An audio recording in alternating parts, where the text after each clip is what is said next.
Assalamualaikum warahmatullahi wabarakatuh.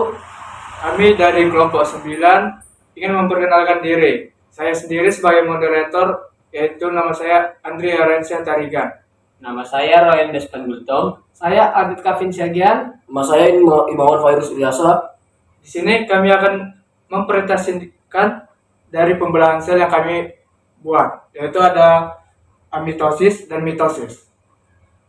Perkenalkan, nama saya Andrea Reza Tarigan, saya dari kelas 12 IPS 5 akan memperjelaskan amitosis. Amitosis itu adalah reproduksi sel yang mana sel membelah akan dirinya secara langsung tanpa melalui tahap-tahap pembelahan sel. Nah, yang di sini ada ciri-cirinya, yaitu replikasi DNA dan elongasi. Nah, DNA adalah proses perbanyakan atau pergandaan DNA untai ganda. Pada sel eukariotik, proses replikasi terjadi selama fase E atau sintesis. Selama siklus sel, DNA merupakan molekul hidup karena mampu melakukan penggandaan diri. Nah, yang di kedua ini yaitu dinding sel dan membran plasma mulai membelah. Nah, membran plasma terdapat di semua sel makhluk hidup. Dinding sel membran plasma membelah dengan tujuan untuk mencegah terjadinya kelebihan cairan yang akan masuk ke dalam sel. Terima kasih. Perkenalkan, nama saya Imawan Fairuz Ilyasa dari kelas 12 IPS 5. Saya di sini akan menjelaskan tentang yang pertama, septum terbentuk dan DNA terpisah. Septum merupakan dinding sel baru yang membatasi terbentuknya sel-sel yang terbelah. Sedangkan DNA terpisah untuk mengetahui cara pemisahan DNA yang berbeda. Setelah DNA terpisah, maka akan menimbulkan pemecahan dinding bakteri secara fisik dan kimiawi.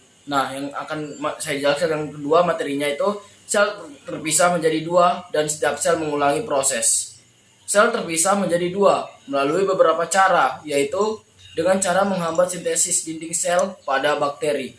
Nah, dari perkembangbiakan reproduksi seksual dimulai dengan peleburan dan pembuahan sel ovum ke sel-sel sperma.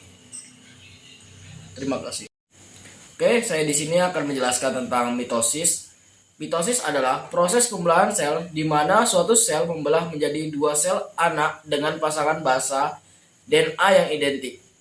Perkenalkan, nama saya Adit Kavin Syagian. Saya di sini ingin membahas profase dan metafase. Profase yaitu proses perubahan yang terjadi pada sitoplasma dan nukleus saat benang-benang kromatin mendak serta menebal menjadi kromosom. Peristiwa yang berlangsung selama profase adalah sebagai berikut.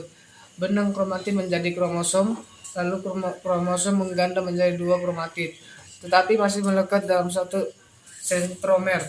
Membran inti dan nukleus lenyap, sentrosom bisa menjadi dua sentriol, dan di antaranya terbentang benang spindel.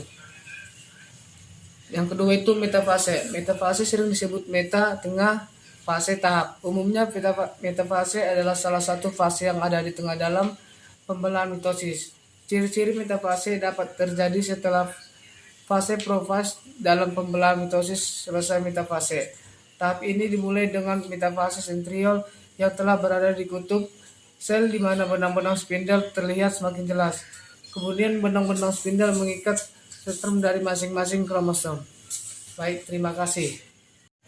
Perkenalkan, nama saya Royan Despan Gultom. Saya dari kelas 12 IPS 5. Di sini saya akan membahas tentang anafase dan telofase. Anafase yaitu fase di mana kromatid memisahkan diri dengan bagian sentromer untuk membentuk kromosom baru. Dan telofase yaitu fase di mana kromosom berubah menjadi benang kromatin, sedangkan nukleus dan membran inti terbentuk kembali. Sekian dari saya, terima kasih.